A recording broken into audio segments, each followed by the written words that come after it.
Hello दोस्तों, मैं doctor Asad Anees. आज हम लोग बात करेंगे नाक की एक ऐसी बीमारी की जो बीमारी नाक में ही दम कर दे, यानी एलर्जी की, बार बार सर्दी जुकाम होने की, बार बार हेडेक हो जाने की, यानी हम बात कर रहे हैं साइनोसाइटिस की।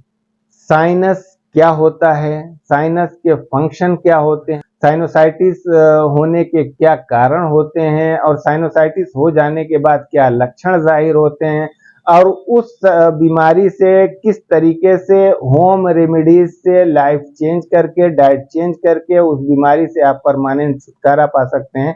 हम आज इस वीडियो में इसी पे चर्चा करेंगे।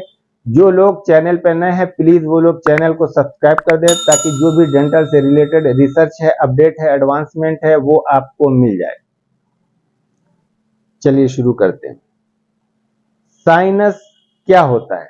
साइनस होता है एयर फिल्ड कैविटी, यानी हमारी हड्डी के अंदर जो स्पेस होता है, एयर फिल्ड स्पेस होता है, उसी को साइनस कहा जाता है।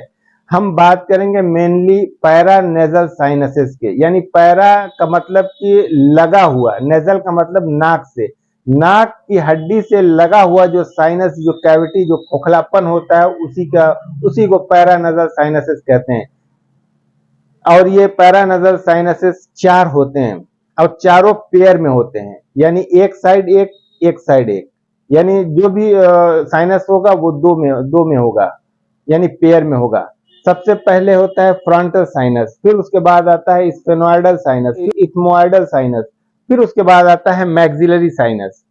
मैक्सिलरी साइनस साइज में सबसे बड़ा होता है और सबसे ज्यादा इन्फेक्शन, यानी साइनोसाइटिस का केस सबसे ज्यादा यानी मैक्सिलरी साइनोसाइटिस होती है, क्योंकि मैक्सिलरी साइनस बिल्कुल नाक से लगा होने की वजह से, यानी जब हम बाहर की हवा को नाक के जरिए जब हम अंदर लेते हैं तो उसी साइनस से गुजरते हुए वो हवा हमारे फेफड़े तक जाती है। यानी सबसे पहले फॉरेन बॉडी का अटैक जहां पे होता है वो मैक्सिलरी साइनस होता है। तो फॉरेन बॉडी में उसको कह रहा हूँ जो हवा में गर्द गुबार है, जो हवा में बैक्टीरिया है, जो हवा में वायरसेस है, तो सबसे पहले उसकी एंट्री मैक्सिलरी साइनस में होती है। तो इसी साइनस को इन्फेक्शन का सबसे ज्यादा खतरा भी होता है। इस साइनस के फंक्शन क्या है, इसका काम क्या है, क्यों वहां पे कैविटी है या क्यों वहां पे खोखलापन रह गया है, कुदरत ने हमें क्यों वहां पे वहां की हड्डी खोखली बनाई हुई है।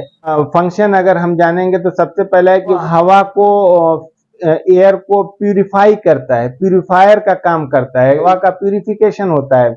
यानी जो बाहर की गर्म हवा हमारे नाक के जरिए फेफड़े में जाती है तो वो साइनस में जाने के बाद ठंडी हो जाती है, यानी वो एक तरीके से फिल्टर्ड हो जाती है हमारी लंग के हेल्थ के लिए, जो कि बहुत जरूरी होता है। चीजें अगर साइनस अपना काम न करे, ये जो चीजें हो रही हैं, अगर डायरेक्ट बाहर की हवा हमारे सीधे फेफड़े तक पहुंच जाएंगे तो हमारे फेफड़े को बहुत ज्यादा नुकसान पहुंचाएगा। दूसरा होता है कि जो हमारी हड्डी होती है वो वजन कम करने के लिए कुदरत ने कुछ कैविटी यानी साइनसेस बना रखे हैं। कैविटी या खोखलापन होने की वजह से बोन की मात्रा कम हो जाती है। जब बोन की मात्रा कम हो जाएगी तो स्कल का, हमारे जो खोपड़ी का है, हमारे जो चेहरे के और सर की जो कंकाल है, हड्डियां हैं, उसका वजन कम हो जाता है। तीसरा फंक्शन होता है हमारे जो ब्रेन को प्रोटेक्ट करने के लिए, यानी चोट से, बाहरी किसी चोट से उसको प्रोटेक्ट करने के, air field cavity shock absorber का काम करती है। यानी जब कोई चीज बाहर से कोई चोट पहुंचती है तो वो साइनस की वजह से डायरेक्ट ब्रेन को चोट नहीं पहुंच पाती है, जो कि जिसकी वजह से ब्रेन सुरक्षित रहता है, क्योंकि ये सब बहुत नाजुक बॉडी पार्ट्स होते हैं। इसको सुरक्षा के लिए साइनस होते हैं, कैविटी होती है, यानी एयर खोखलापन होता है। उसके बाद है जो हम बोल रहे हैं, इस बोलने को लाउडर करने के लिए, आवाज को बढ़ाने के लिए साइनस का, यानी वो एक रेजोनेंस का काम करता है। साइनस जो होता है वो खोखलापन, हड्डी का जो खोखलापन होता है वो रेजोनेंस का काम करता है, यानी आवाज को लाउडर करता है। आते हैं इसकी यानी साइनोसाइटिस किस तरीके से पैदा हो जाता है, क्यों डेवलप होता है। तो इसके लिए बहुत सारे एक्सटर्नल फैक्टर हैं, उसी के साथ साथ कुछ इंटरनल फैक्टर भी हैं, हमारे अंदर भी कुछ कारण है जिसकी वजह से साइनोसाइटिस जैसी बीमारी होती है। एक्सटर्नल फैक्टर में ये है कि डस्ट पार्टिकल है या बाहर से जो फॉरेन बॉडी हमारे अंदर बॉडी के अंदर गया, उसके बाद वो उसने इन्फेक्शन पैदा कर दिया, यानी बैक्टीरिया या वायरस हमारी बॉडी के अंदर जाने के बाद वो इन्फेक्शन पैदा कर दिया, यानी साइनस में इन्फेक्शन पैदा कर दिया। इन्फेक्शन की वजह से वहां पे सूजन आ गई या म्यूकस का प्रोडक्शन ज्यादा होने लगा है। जब म्यूकस का प्रोडक्शन ज्यादा होने लगेगा तो नाक बंद रहेगी, हेडेक होगा, सर दर्द होगा, या यहाँ पे जो पेन होगा, नाक के पास पेन होगा, डलनेस हमेशा भारी भारी सा बना रहेगा, तबीयत चिड़चिड़ी रहेगी यानी चिड़चिड़ापन हमेशा रहेगा, लैक ऑफ इंटरेस्ट यानी काम में मन न लगना, इसकी वजह से फीवर भी आ जाता है, बुखार भी हो जाता है। ये एक्सटर्नल फैक्टर था। जिस तरीके से एक्सटर्नल फैक्टर जिम्मेदार होता है साइनोसाइटिस का, उसी तरीके से कुछ हमारे इंटरनल फैक्टर भी होते हैं जिम्मेदार साइनोसाइटिस के। जैसे कि हमारा खान पान, आज की लाइफ स्टाइल, आज की डाइट हम लोग की इतनी चेंज हो गई है कि अब हम जो जंक फूड लेते हैं या कोल्ड ड्रिंक वगैरह का बहुत ज्यादा इस्तेमाल करते हैं, तो उसकी वजह से भी बॉडी के अंदर तरह तरह की बीमारियां पैदा होती हैं। उन्हीं में से, उन सब चीजों की वजह से उन्हीं में से साइनोसाइटिस जैसी बीमारी भी पैदा होती है, यानी म्यूकस का प्रोडक्शन ज्यादा होने लगता है।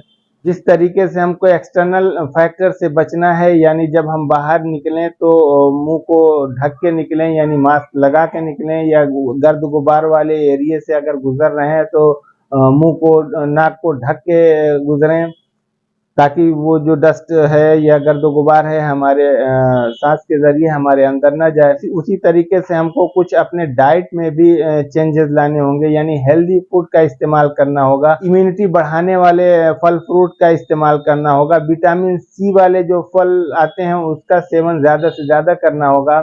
इम्यूनिटी बढ़ाने के लिए, सेहत के लिए मैं एक ड्रिंक बताता हूँ, उसका आप अगर सेवन करते हैं, उसका इस्तेमाल करते हैं तो आपकी इम्यूनिटी भी बढ़ेगी और आप साइनोसाइटिस जैसी बीमारी से, बार बार सर्दी जुकाम से, बार बार नज़ले से भी छुटकारा पा सकते हैं।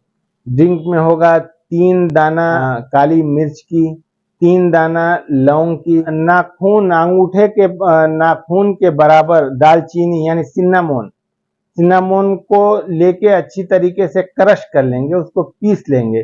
बारीक पीसने के बाद, यानी सूखा पीसेंगे, उसमें कोई चीज का मिक्सचर नहीं करेंगे, यानी पानी नहीं डालेंगे, उसको सूखा पीस लेंगे। सूखा पीसने के बाद उसमें 1 चम्मच हल्दी भी डाल लेंगे, यानी 4 चीजें होंगे। 3 दाना काली मिर्च, 3 दाना लौंग यानी क्लोव, और अंगूठे के नाखून के बराबर दालचीनी, और 1 चम्मच हल्दी। 2 कप पानी लें, उसको उबालिए। उबलते हुए पानी में इन चारों चीजों के मिक्सचर को डाल दीजिए और इस मिक्सचर को उबलते हुए 2-3 मिनट तक छोड़ दीजिए। जब ये 2-3 मिनट तक अच्छी तरीके से उबल जाए तो उसके बाद उसको कप में छान लीजिए, यानी जो चीजें थी, वेस्ट प्रोडक्ट हो गया है, जो चीजें काली मिर्च की जो वेस्ट हो गई उसको वो निकल जाए, हट जाए। छानने के बाद उसमें 1 चम्मच शहद, हनी ले लें और अच्छी तरीके से मिक्स कर लें। मिक्स करने के बाद इसको पिएं।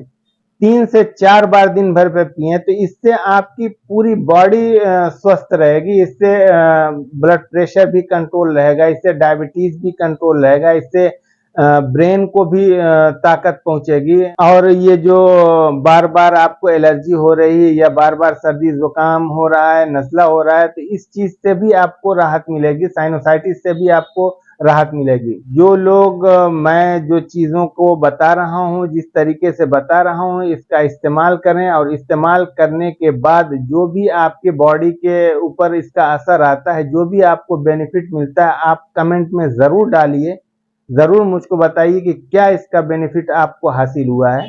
धन्यवाद।